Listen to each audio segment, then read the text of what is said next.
Franklin Delano Roosevelt would guide the country through multiple perilous crises and revolutionize the country in ways that are only paralleled by the likes of Washington and Lincoln. His legacy of social programs remains present in the U.S. today. Almost 70 million Americans receive benefits from the Social Security Administration, a program he founded, not to mention the great increases in spending on welfare that came after him, but were directly inspired by his work. Roosevelt also spoke directly to the American people, in a way no president before him did, and few could match after. Roosevelt was truly a great leader, the likes of whom are rarely seen, and whose vision still shapes the nation today. Clearly, he belongs on the APUSH Wall of Fame.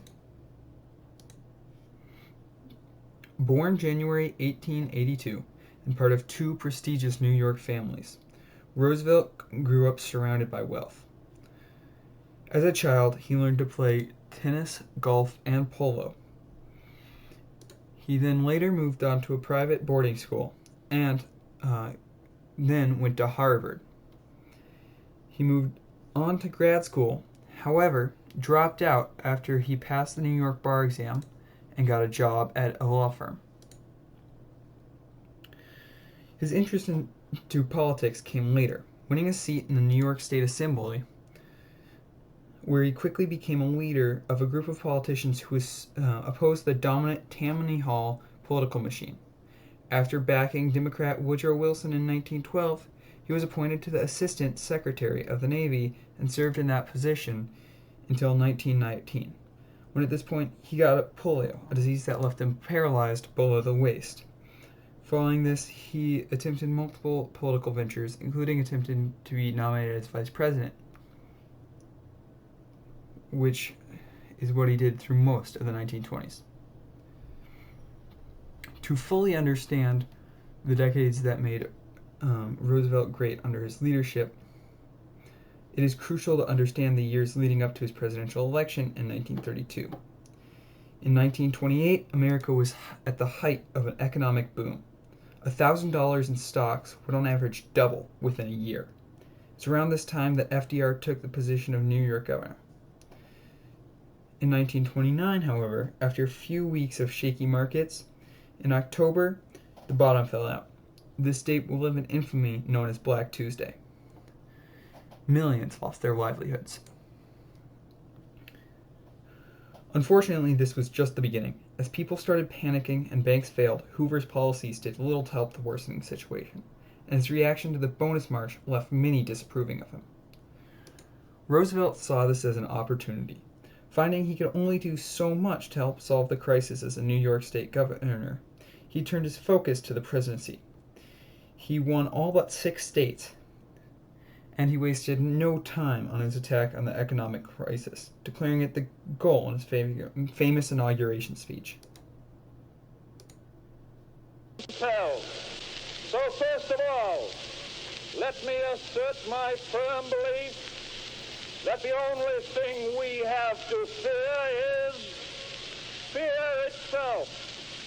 Nameless, unreasoning, unjustified terror, which paralyzes needed efforts to convert retreat into advance. Roosevelt led his administration based off his 3 R's: relief, recovery, and reform. He found some success with relief and recovery. However, what truly solved the economic crisis was boosted wartime spending. What leads Roosevelt's legacy is his reform section. His legislation that focuses on this drastically changed the role of the federal government and the economy, taking the federal government's role in the economy, taking it from the back seat where it had remained for virtually all of the previous time of the USA to having an active role in the economy. Programs such as the SEC, which is still a major player as it regulates the stock market, and he founded Social Security and unemployment benefits. He also greatly furthered the progress of unions and created a minimum wage.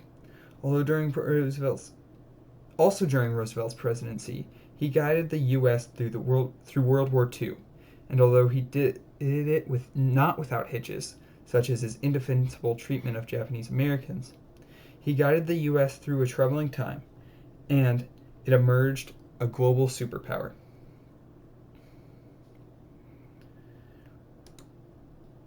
Overall, Roosevelt had unprecedented impacts on the United States. He shifted the role of the federal government in ways no other American has since its creation. FDR's work is still extremely visible today, from the minimum wage to Social Security for our elders, to many national landmarks and utilities. Roosevelt's work is still very present. His legacy has also been built on greatly. LBJ's Great Society plans furthered his legacy, and even more recently with programs such as Obamacare, which is an extension of welfare programs that FDR worked hard to create. Labor unions have become a major part of the workforce, which were protected and encouraged by FDR. FDR defined the direction of the USA in the last 8 decades, and has had an impact on the US and the world that very few can come close to. Also, he effectively ended Prohibition.